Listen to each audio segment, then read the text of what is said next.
Hello everyone, welcome back to Blindfold Chess Training Day 6, and today we're going to be doing some endgame blindfold puzzles. Normally I do yap a bit at the start, but today I don't have the time, I do have to go. So we will do a quick session. I will definitely be solving about 20 minutes worth, and then afterwards I'll give you about 10 puzzles that you can try by pausing the video and trying them out. So I have this app on my phone, it's the same one I mentioned yesterday. It is called Blindfold Chess Training. It's on the App Store. Not on the App Store, on the Google Play. I'm not sure if it's on the App Store. You can have a look. Now, there's endgame puzzles. Let's go endgame puzzles. And we'll start off with an easy one, just so you know what I'm on about. I'll also draw out the arrows for the first one. Oh, not the arrows, the actual, where the pieces are. So, this first one is black to play. So, visualize the board. You can visualize it still from white's perspective if it's easier for you. That's what I do. So it's black to play. The black pieces are on, so the black has a king on f3. So a king on f3 and a pawn on f4. So king on f3, pawn on f4. White has a king on d3, a pawn on a4, and a rook on g2. So a king on d3, a pawn on a4, and a rook on g2.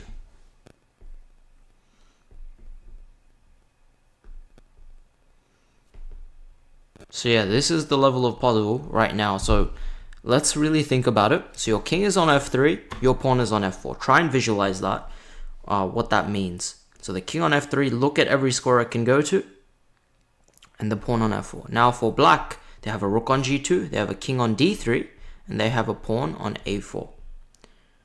So now you have to see, okay, what can my pieces, so you look for checks, captures, threats. You can't make a check, you have a pawn. Check for captures. Yes, you do have a capture. You can capture the rook on g2 if you see, and that is going to be the correct move. Now what's interesting about this puzzle, this is the puzzle the game's suggesting, but just thinking about it right now, if they go king e4, can you make this into a draw? I'm not even sure you can. Oh, my bad. I made the same mistake that maybe some of you are making, so this is actually a bit instructional. I did mention it was black to play, right? So white is going this way, and black is going this way. Maybe some of you made this mistake as well, so it is a bit instructional. I was making this mistake in my mind, because I forgot it was black to play. But yeah, we are going this way. So this makes it sense, because now if you play rook takes g2, let's say king e4, you can just push the pawn, and your pawn is queening. So you're going to win the game. So the correct move is king takes g2. Okay, let's go to the next puzzle. I won't be making that mistake again. Okay, there's another one. I won't draw the pieces this time. So black has a king on d8, a knight on d7, and this is again black to play. So king on d8, knight on d7. Really visualize that. So the king is on the edge of the board, on the end of the board where the queen normally is. The knight is on d7. Now, white has a king on d5, a bishop on f4, and a bishop on h5. So, black has a king on d5, a bishop on f4, and a bishop on h5.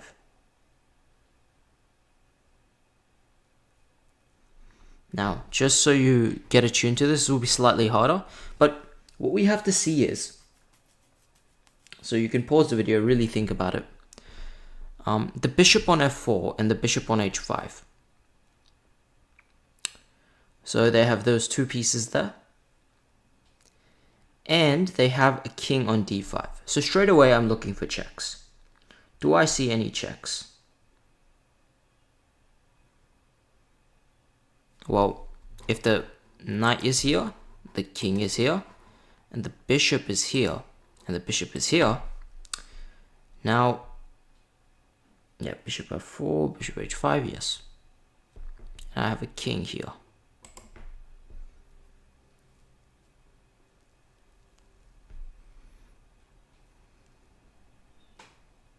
So straight away, look for checks. And when you examine the knight's moves, because you know it's going to be a knight move, not a bishop move, you're going to see that, okay, you look everywhere the knight can move. The same thing we were doing when we were finding the target square episode. I don't know what, I think that was episode 3 or 4. When we were finding the target, I think maybe it was episode 2. So we were finding the target square. We have to look for where the piece can move. So you know the knight can move to f8, but that's not a check. So let's look at the checks. Okay, knight b6 is a check.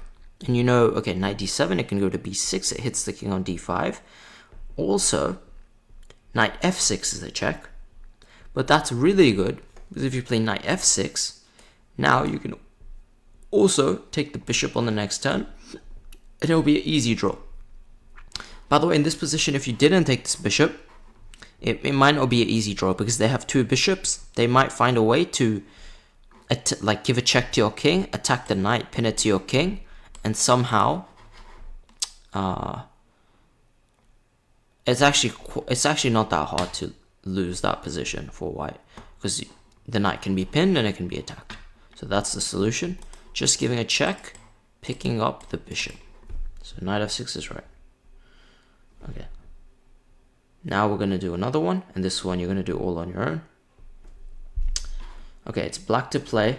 Black pieces, they have a king on b5. And by the way, when you're doing this, make sure to know if it's a light square or dark square. That's why we did the whole color coordinate training before. So king on b5. Okay, I know b5 is the light square. Knight c5. I mean, if b5 is a dark square, then... I mean, if b5 is a light square, then c5 is a dark square. Simply. Now, white pieces, they have a king on e5, a bishop on f2, and a bishop on f3. So let's try and keep track of everything. Black pieces, king to b5, king on b5, knight c5. Now, white pieces, they have a king on e5, a bishop on f2, and a bishop on f3.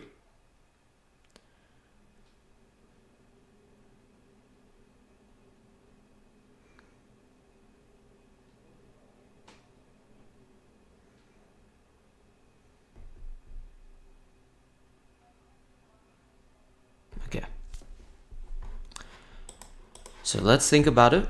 So you can look at the board for this one, if it makes it a little easier, but I won't be drawing the arrows. So we know our knight is on c5 and their king is on e5.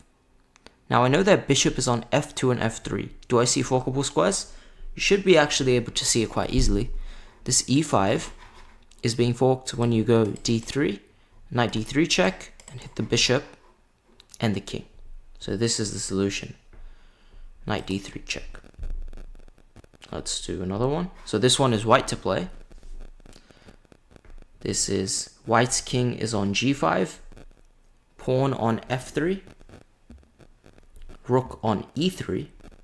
So king g5, pawn f3, rook e3. Okay.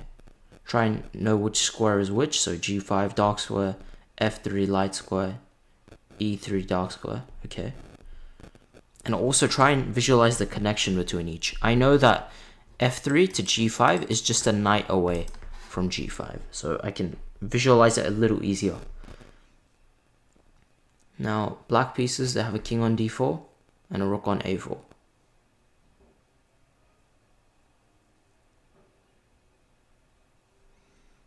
Okay, black has a king on d4 and a rook on a4.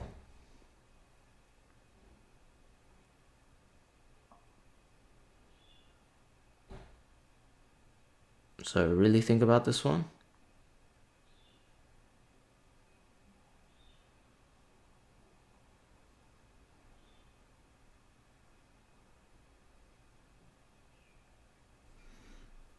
Okay, so in this position, I'll go through the solution now, really try and solve it, go through each piece, what each piece is. It might be very hard at the start because I'm not drawing it, but really try and just visualize what each piece is and you will get it. So take your time, especially if you're new to it, you should get it. Okay, pawn on f3, rook on e3, king on d4, rook on a4, and our king is on g5. Now straight away, I see the alignment between the king and the rook. Also, I see that if I give the check, I can pick up the rook. And you should be looking for checks, captures, threats anyway, and this is the check, and this is a simple way to win the rook. So rook e4 is right.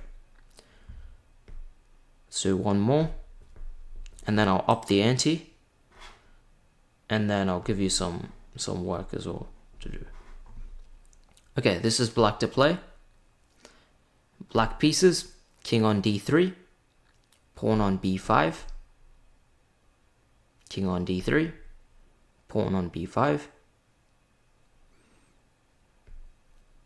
Now white pieces, king on e6, pawn on b4, rook on c2. So the king is on e6, rook is on pawn is on b4, and the rook is on c2. So really think about that. I'm thinking about it as well.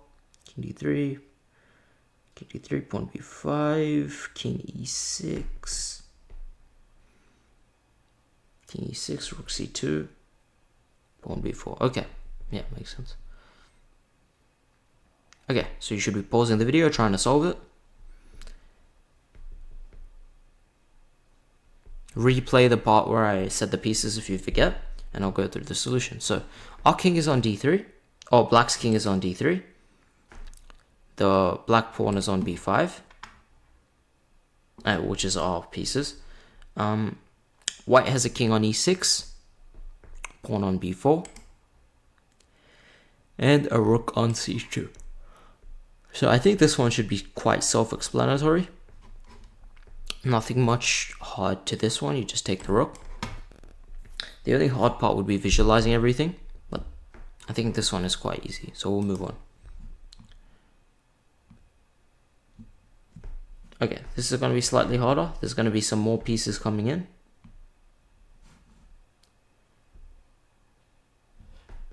So let's go. Okay, for this first one, it's going to be white to play.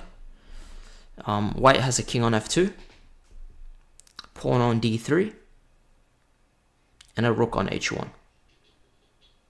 They're all knight's distance away. So that's the first thing I see. They're all knight's distance away. It's easy to grasp for me. Now black has a king on f5. Okay, got it.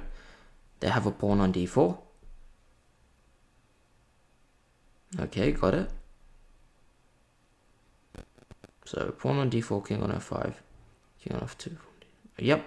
And black has a pawn on f4 and a rook on a5. So you can replay it. I'll say it again. White has a king on f2, rook on h1, and a pawn on d3. And black has a king on f5, pawn on d4,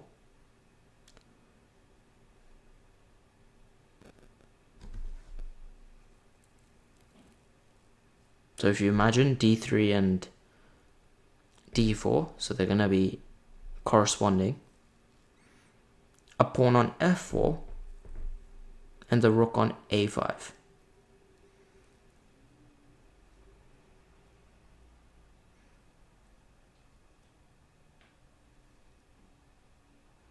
Yeah, so this is an interesting one. So I think this one is quite easy. Rook is here. King, pawn. Now they have a pawn here, corresponding squares. They have a pawn here on f4. They have a king on f5. Now where is their rook? It's on a5. Straight away I see the alignment. There's a simple check and you pick up the rook. So this one is quite easy. We'll move on. I'm trying to find one that isn't just a rook. Yeah, okay, this one should be good. Okay, this one is white to play. Oh, I do have to go soon. Alright, we'll do a couple more and then I'll give you some puzzles. Okay, this is white to play. White has a king on g2, a pawn on b4, and a knight on f3. king g2, knight f3, pawn b4. Okay, it's going to be hard to visualize because the pieces are so far apart, but visualize the knight in g2, the king on g2 and the knight on f3 are on light squares, so you can see that. And the pawn on b4, well, it's on a dark square, and it's on the opposite side, so you don't have to really see the interconnection yet. You just know that they exist, those pieces exist. Now black has a king on g6, pawn on b5, so you can already see b4, b5, those pawns are corresponding. A pawn on g7, so g7 is, yeah. And a queen on d3.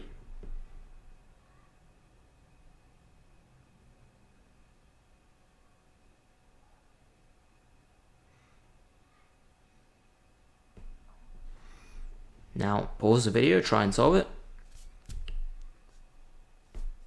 Well done if you got the move knight to e5 check, because if you see our pieces, knight f3, king g2, pawn b4, now they have a pawn on b5, king on g6, a queen on d3, and a pawn on g7.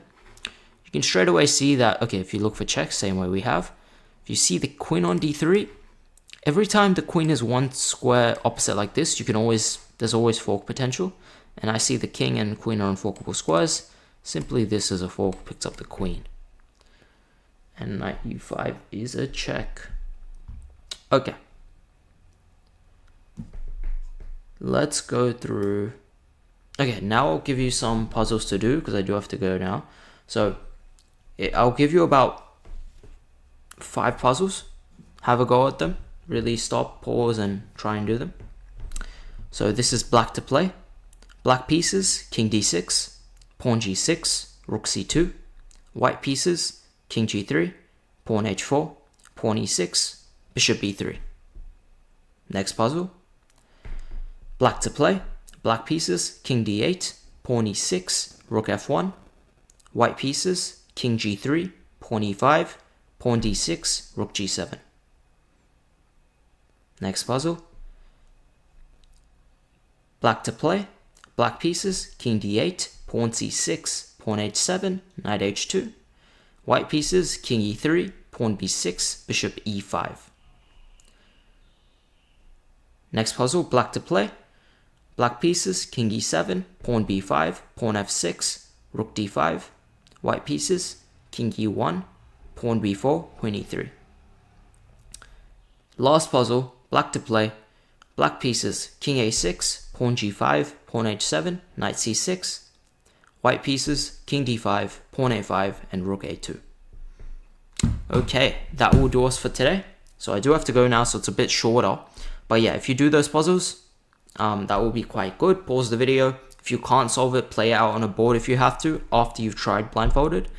And yeah, I'll see you tomorrow for day 7 of blindfold chess training.